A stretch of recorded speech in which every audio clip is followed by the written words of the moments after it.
We have walked on the moon.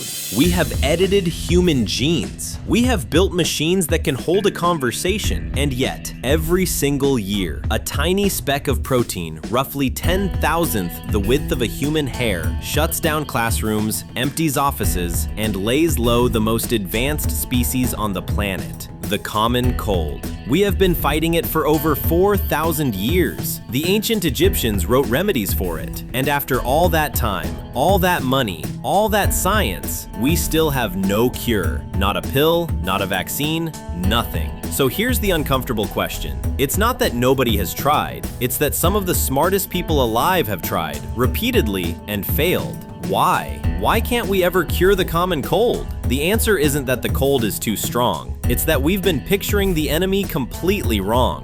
When you say, "I have a cold," you're describing a set of symptoms. Runny nose, sore throat, cough, not a single disease. And that's the first trap. A cold isn't caused by one virus. It's caused by hundreds. More than 200 different viruses are known to produce what we casually call a cold. Coronaviruses, adenoviruses, respiratory syncytial virus, parainfluenza, they can all do it. But one family dominates. Rhinoviruses cause somewhere between half and 3/4 of all colds. And here is where the problem stops being annoying and starts being almost unsolvable. Because there isn't one rhinovirus. There are at least 160 distinct types, and some researchers count closer to 180. Each one is different enough that your immune system treats it as a brand new stranger. So when scientists talk about curing the cold, they're not looking for one solution to one problem. As one researcher put it, they're trying to design a single master key that opens hundreds of different locks at once. Now you might be thinking, fine, there are a lot of them, but I get over a cold in a week. Doesn't my body learn? It does, just not in a way that helps you. When you catch a particular rhinovirus, your immune system builds antibodies tailored to that exact type. Catch the same one again, and you'll likely fight it off before you even notice. The catch is that those antibodies are extraordinarily specific. They recognize the precise shape of the virus's outer shell, and they barely cross over to other types at all. So immunity to rhinovirus number 14 gives you almost no protection against number 15. To be immune to all of them, you'd essentially have to catch every single type, one by one. By the time you'd worked through the list, new variants would already be circulating. This is also why children get so many more colds than adults. 8, 10, 12 a year is normal. They simply haven't met many of the types yet. Every cold is a first introduction. Adults have a head start, not immunity.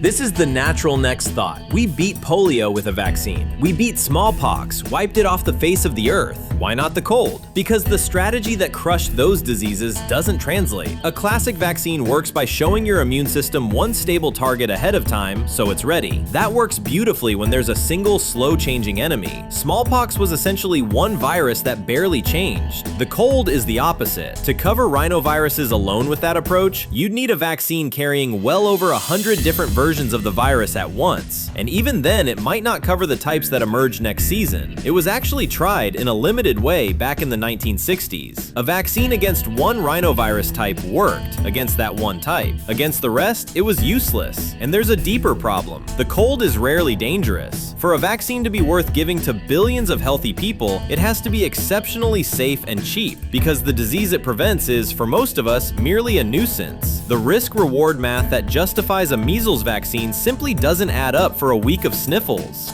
Even if you somehow solve the numbers problem, you'd hit another wall. Rhinoviruses mutate. Like many RNA viruses, they copy themselves sloppily. Small errors creep in every generation. Most mean nothing, but a few subtly change the virus's outer surface, the very part your antibodies are trained to grab. Over time, the lock changes shape, and yesterday's key no longer fits. This is the same reason we need a new flu shot every year. Now imagine that problem multiplied across 160 separate viral families, all drifting independently. You're not aiming at a stationary target, you're aiming at a swarm, and every member of the swarm is slowly changing shape. So why not a cure? An antiviral that kills the virus once you're infected, the way some drugs fight the flu. Researchers have tried, and a few experimental compounds have actually worked in the lab. But colds have a peculiar timing problem. By the time you feel symptoms, the virus is often already peaked and is on its way out. Many of your symptoms, the congestion, the aches, aren't even caused by the virus directly. They're caused by your own immune system's response to it. So an antiviral would have to be taken almost the moment you're infected, before you feel anything, to do much good. For a mild, self-limiting illness, that's a hard sell. Expensive drugs taken preemptively for something that clears up on its own. The economics quietly kill most of these projects before they reach your pharmacy.